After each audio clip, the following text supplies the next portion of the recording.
Alô, boa tarde, abraço forte, chamada geral no seu rádio. Ainda hoje vamos falar aqui sobre homeopatia, a ciência da homeopatia. Ainda hoje, uma viúva e o filho de um outro taxista, ou seja, dois taxistas recém-falecidos, viram aqui para fazer uma conclamação, uma mobilização. Eles querem juntar outras famílias que estão sofrendo com a proibição da transferência de placas para poder ver se consegue convencer o prefeito. Tem uma manifestação marcada para a semana que vem agora. Eles vêm aqui fazer uma convocação. Tem um outro assunto muito legal também. Eu converso com o Marco Braga dos Samurais e com o Nelinho da Academia Wanda Bambirra, o grande Nelinho. Eles vão falar o seguinte: cuidado você que quer fazer esportes em 2013, especialmente nessa época de verão. Tem academia aí que custa baratinho, mas depois é o barato que custa caro, hein? Bota um sujeito lá que, em vez de você fazer A, ele manda fazer B, você vai calacrar seu corpo. E para abrir o chamada, o sábado é sempre um dia especial para tratar de assuntos como esse aqui. Delicados, leves, mas absolutamente importantes para o nosso dia a dia. Eu recebo mais uma vez o professor Marco Silva, que é consultor educacional, palestrante, autor de livros didáticos, enfim, é um cidadão que estuda, que passa a vida preocupado com a metodologia de ensino. Já esteve conosco em outra ocasião, o currículo dele é extenso. Basta dizer que é um especialista de fato em metodologia da educação. E ele recentemente escreveu um artigo, Estudar Direito em Todas as Idades. É sobre isso que nós vamos prosear. Professor, boa tarde. Boa tarde, Eduardo. É um prazer estar aqui conversando novamente com você e com seus ouvintes da Itatiaia. Tem um artigo 208 da Constituição Brasileira, que era de 88, que ele é definitivo, não, professor? Pois é, Eduardo. Ali no artigo 208 fica estabelecida a obrigação do Estado, de oferecer o ensino fundamental e o ensino médio a todo cidadão brasileiro. E esse artigo também nos coloca que essa oferta não se limita apenas àquele que está na chamada idade regular, ou seja, fundamental para quem tem até 14 anos e médio para quem tem até 17. O Estado tem a obrigação de gradativamente oferecer o ensino básico, que é o ensino fundamental e o ensino médio, para todos os brasileiros em qualquer idade. E não é à toa, meus amigos, que é chamado de ensino básico e de ensino fundamental. Essas duas palavras, esses dois adjetivos resumem a prosa. Professor, isso vai chocar, mas a gente precisa dizer. Atenção quem está almoçando, segura aí, para segurar a comida. Nós temos quantos milhões de analfabetos ainda hoje nesse país? Segundo os dados do censo 2010, nós temos 14 milhões de brasileiros analfabetos. Tem um dado aí que a gente pode colocar, que esse número pode ser maior, Eduardo. O IBGE considera analfabeto aquele sujeito que não escreve o nome apenas, que não consegue escrever uma mensagem simples. Se nós usássemos a metodologia que alguns países europeus, alguns países latino-americanos usam, que é exigir um pouquinho mais, talvez esse número fosse muito maior. Talvez não, com certeza seria muito maior. Até porque nós temos mais de 30 milhões que não completaram sequer esse ensino básico. Isso mesmo, são 33 milhões que não chegaram ao 5º ano do ensino fundamental. E nós temos aí mais ou menos 65% dos brasileiros que não completaram o ensino médio. O professor, tem uma outra informação também que é o seguinte, nós temos um espantoso número de brasileiros com mais de 25 anos que sequer completam o básico, que é o negócio mais básico do mundo. Sim, sim. Nós temos aí metade dos brasileiros acima de 25 anos, Eduardo, deveriam ter um ensino fundamental completo, pelo menos, não tem. É um número assustador, né? Agora, é o que a gente pensa, é o que a gente assim supõe. O problema está concentrado em regiões pobres, o Nordeste brasileiro, no caso de Minas, o Jequitinhonha e o norte do estado? Eduardo, as regiões mais pobres, claro que tem um índice maior de analfabetismo e de pessoas com baixo índice de estudos. Porém, esse problema é generalizado. Então vamos pegar algumas informações de Minas. Nós temos aqui em Minas Gerais, hoje, 19 milhões e meio de habitantes aproximadamente, né? Desses habitantes, nós temos 15 milhões que têm mais de 15 anos de idade. Aí nós vamos para uns números que nos assustam, né? Nós ainda temos em Minas Gerais uma população de 920 mil mineiros aproximadamente, acima de 15 anos, que nunca foi a uma escola. Então, quase 1 milhão de mineiros não frequentaram escola. Além disso, nós temos pessoas acima de 25 anos que deveriam ter pelo menos o ensino fundamental completo. Nós temos 3.300.000 aproximadamente que não têm ensino fundamental completo. E pessoas que não têm o ensino médio completo, nós temos quase 800.000 mineiros.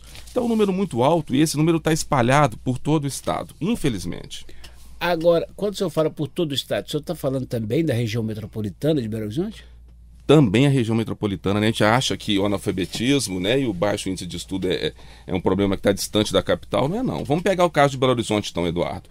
Nós temos hoje aí 2.400.000 habitantes aproximadamente em Belo Horizonte, né?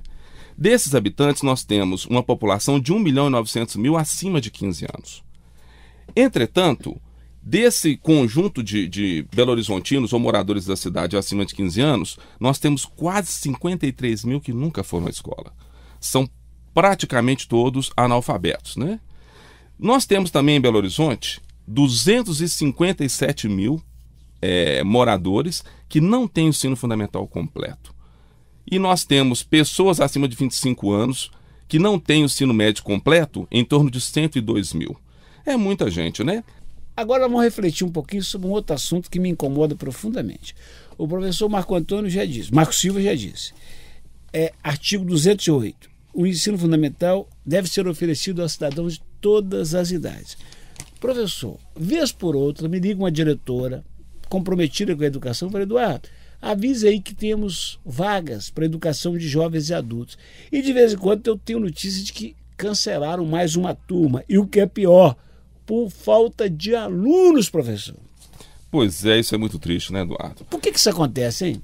Olha só, nós temos que pensar o seguinte, esse cidadão que deveria voltar a estudar, isso é fundamental para o desenvolvimento da nação, para o desenvolvimento pessoal de qualquer indivíduo, esse cidadão, para voltar a estudar, ele precisa de alguns pré-requisitos. Primeiro, ele precisa saber que existe essa oferta de ensino. Se ele não souber, ele não vai procurar de forma alguma. Porém, são pessoas que normalmente não leem jornais, têm uma certa dificuldade, e para isso é necessário que hajam campanhas muito fortes, sobretudo em rádio e em televisão. Até acho que esse momento que a gente está usando aqui da Itatiaia vai ser fundamental, porque nós vamos atingir um público muito grande que poderia estar voltando a estudar e não pensou a possibilidade. Então, o primeiro passo é a falta de informação. Não existe uma divulgação muito forte nos meios de comunicação e acho que os municípios, o Estado e o governo federal têm que se comprometer mais com esse tipo de campanha publicitária para atingir essas pessoas. Eu vou fazer um brevíssimo intervalo, volto já com o professor Marco Silva para a gente fazer mais um bloco aqui e aí que nós vamos discutir um negócio legal. Eu volto já na Itatiaia, Rádio de Minas. Estamos de volta, recebendo mais uma vez com alegria o professor Marco Silva, que é consultor educacional.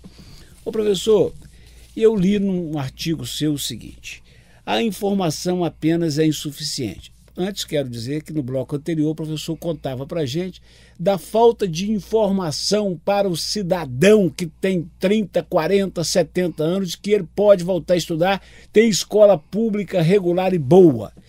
E eu falo muito aqui na rádio que o problema do Brasil é 3, educação, educação e educação, mas tudo no sentido de informação, de um todo.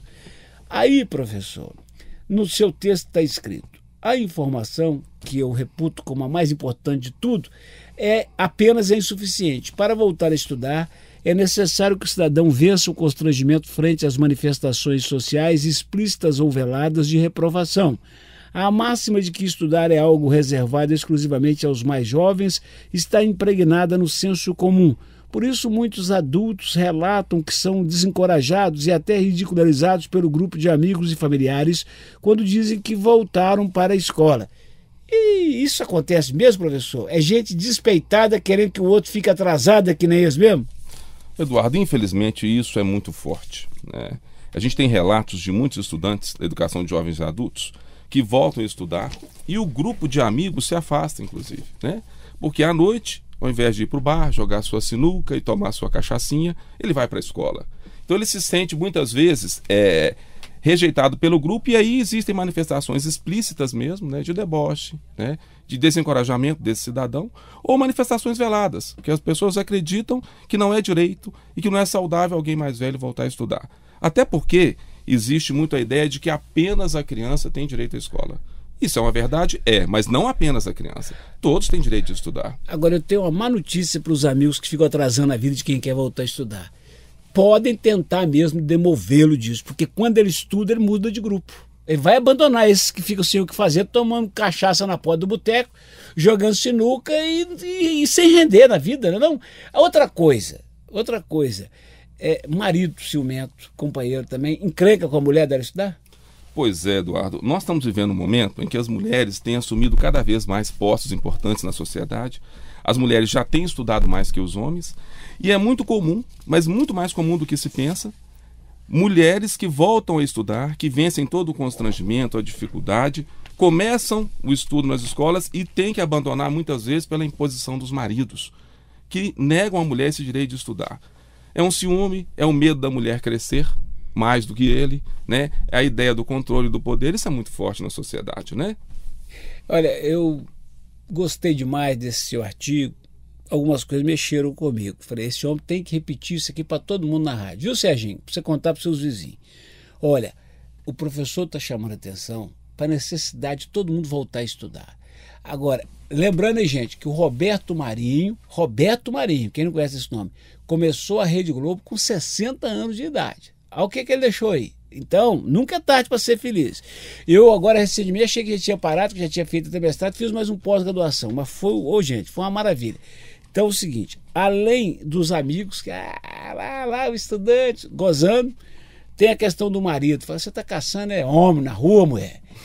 E o texto do professor chama atenção para as empresas que não contribuem. Às vezes o patrão fala, esse menino vai estudar, vai querer virar concorrente, vai encher minha paciência, não dá a força que devia.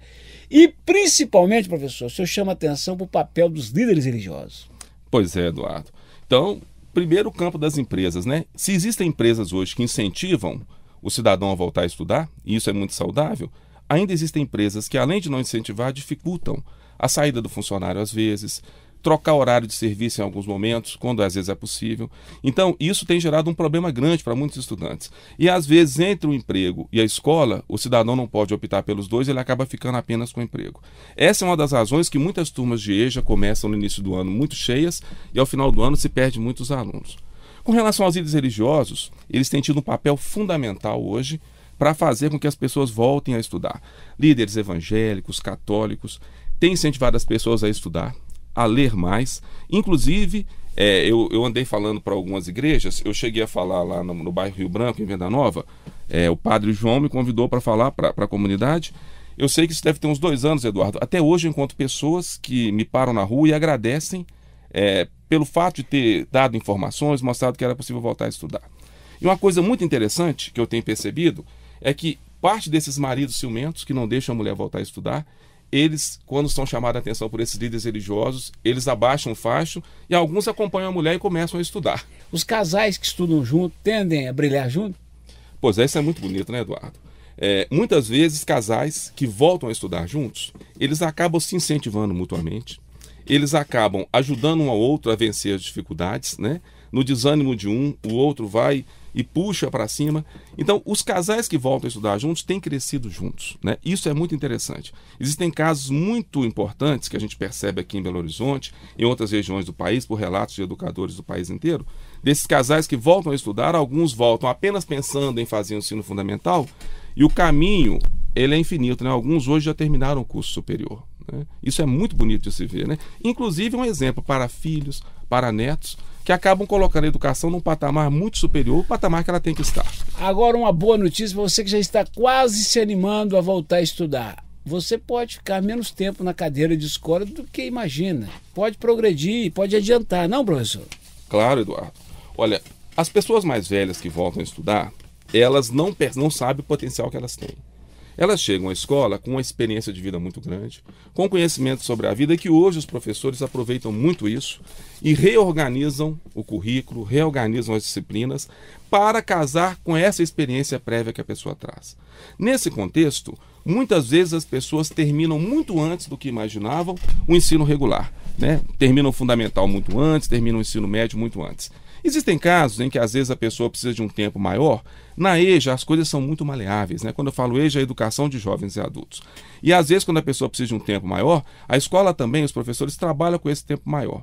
O que é bacana de perceber é que às vezes o cidadão demora um tempo maior para se adaptar, mas depois, quando ele deslancha, ele vai embora, Eduardo. E aí é muito rápido e ele vai muito além do que imaginava. Eu posso te dar um exemplo interessante?